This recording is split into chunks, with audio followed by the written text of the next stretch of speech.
Baik, kami panjangkan hal berkaitan pemandu mabuk ini kepada Profesor Dr. Kulantayan Kesimani yang juga pakar keselamatan jalan raya UPM menerusi talian Skype ketika ini. Apa khabar, Prof? Baik, apa khabar? Baik, Prof. Komen Prof mengenai intipati yang perlu dipinda dalam Akta 333 kerana Akta sedia ada seakan-akan tidak menggentarkan pemandu mabuk ini. Komen Prof. Ya, saya setuju supaya Akta 33 ini dikaji semula. Tapi dalam proses pengajian ini kita perlu lihat dari segi dua fasa. Fasa pertama ialah sama ada akta yang sedia ada telah pun kita guna pakai sepenuhnya. Maksud saya di sini ialah kita perlu ada akta, tetapi pada masa yang sama aktiviti penguatkuasaan menggunakan akta yang sedia ada perlulah dikuatkuasakan sepenuhnya.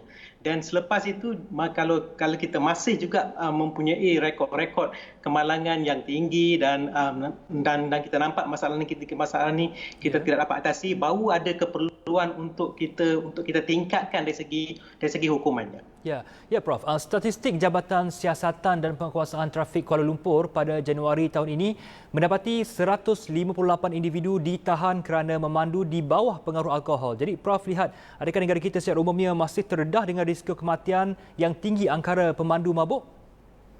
Kalau kita lihat dari segi angka adalah agak mudah jika kita dapat bandingkan dengan angka-angka sebelum ni. Kalau angkanya memang semakin meningkat dan bermaksud masalah ni semakin meningkat dan kita perlu satu intervensi untuk kita tanganinya.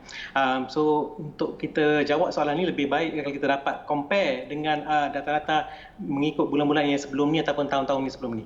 Ya. Apa yang terbaik dari segi penguasaan kerana dilihat pihak berkuasa telah memperkasakan pemeriksaan dan sebagainya, namun kes pemandu mabuk ini masih berlaku, jadi apa yang perlu ditambah baik dari sudut penguasaan, Prof? Ya, kalau kita lihat dari segi had batasan ni di Malaysia kita menggunakan tiga cara. Satu ialah berasaskan kandungan alkohol dalam pernafasan, kandungan alkohol dalam darah dan juga kandungan alkohol dalam air kencing. So kalau kita lihat specifically dari segi kandungan darah dalam kandungan alkohol dalam darah, kita berasaskan 80 mg. 80 mg daripada 100 ml. Tetapi piawaian antarabangsa daripada WHO mensyaratkan lebih ketat, iaitu 0.05, tapi kita 0.08. So ini adalah satu aspek yang mungkin boleh dikaji semula dalam semasa proses kaji semula Akta 33 supaya kita ketatkan dari segi had batasan kandungan dia. Itu yang pertama. Yang kedua ialah apa yang kita boleh buat ialah kalau kita banding dari segi cara penguatkuasaan dia sama ada berasaskan pernafasan ataupun darah ataupun air kencing. Pernafasan agak mudah dan cepat kita boleh dapat keputusan sebab kita boleh buat on the spot dan result boleh dapat on the spot. Berbanding dengan aktiviti penguatkuasaan berasaskan darah dengan darah dengan air kencing di mana kita perlu bawa ke satu lagi lokasi.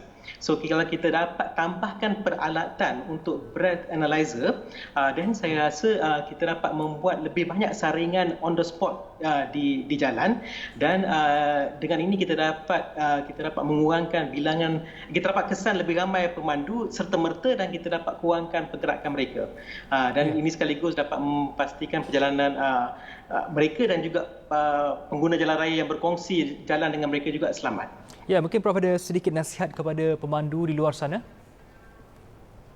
Ya, kita harus melihat perkara ini dalam satu skop yang agak besar, iaitu sebagai driving under influence ataupun pemanduan di bawah pengaruh. Jangan limitkan diri kita kepada alkohol saja sebab penggunaan dadah ataupun penggunaan ubat juga akan memberi kesan yang hampir sama.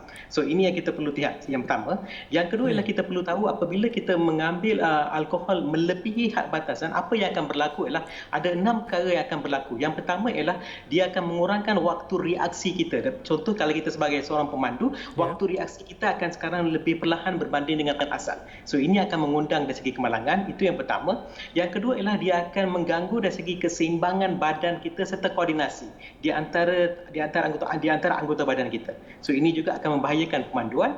Dan seterusnya ialah dari segi kita untuk membuat keputusan tentang kelajuan kenderaan yang kita bawa dan juga jarak. So ini juga kadang-kadang kita tak dapat agak berapa kelajuan kita dan juga dari segi jarak di antara kenderaan saya dengan kenderaan di depan saya. Kita perlukan satu jarak yang agak selamat. So inilah yang menyebabkan limitasi kita dan seterusnya kalau kita lihatlah dari segi pemandangan kita akan agak kabur dan juga dari segi pendengaran kita dapat dengar suara tapi kita tak akan tahu arah suara tersebut. Sama ada datang daripada kanan ke kiri ke selagi kita tidak rapat dengan sumber suara tersebut. Kemudian dan paling yang terakhir sekali adalah dia akan mewujudkan satu situasi yang kita panggil sebagai overconfidence. Apabila overconfidence apa berlaku, kita akan mengambil aktiviti-aktiviti yang berbahaya. Contohnya, kita akan mula bawa dengan laju, kita akan mula potong kenderaan depan, kita akan mengambil seleko-seleko yang berbahaya. So, inilah 6 perkara yang akan berlaku apabila peratusan alkohol melebihi had dia dan inilah yang kita perlu hindari. Ya, baik. Terima kasih Prof kerana berkongsi input bersama Berita Al-Hijrah malam ni. Selamat malam, Prof. Terima kasih. Itu dia tadi Prof. Dr. Kulantayan Kesimani.